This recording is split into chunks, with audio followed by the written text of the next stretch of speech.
আমি তখন হাসতে হাসতে আল্লাহর কাছে ভীষণ সন্তুষ্টি নিয়ে পৌঁছতে চাই যে আমি একটা ন্যূনতম ওই জীবনটা লিড করতে পারলাম, যে আমি একটা ইনসাফের হাসি নিয়ে আমি আমার আল্লাহর কাছে পৌঁছতে চাই। হায়াত মৌতের মালিক আল্লাহ, ন্যূনতম সিকিউরিটি নিয়ে চলাও হলো সুন্নাহ।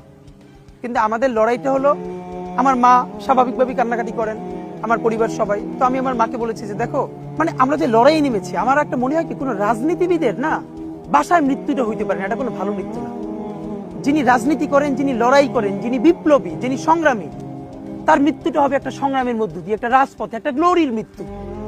আমি তো ভীষণ ভাবে প্রত্যাশা করি, আমি ছোটবেলা থেকে এই স্বপ্নটা দেখি, অনেক জায়গায় বলেছি, যে একটা তুমুল মিছিল হচ্ছে অন্যায়ের বিরুদ্ধে।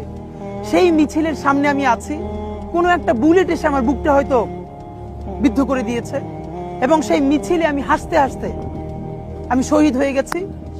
এবং সবাই যখন মৃত্যুটাকে ভীষণ ভয় পায়, আমি তখন হাসতে হাসতে আল্লাহর কাছে ভীষণ সন্তুষ্টি নিয়ে পৌঁছতে চাই যে আমি একটা ন্যূনতম ওই জীবনটা লিড করতে পারলাম, যে আমি একটা ইনসাফের হাসি নিয়ে আমি আমার আল্লাহর কাছে পৌঁছতে চাই।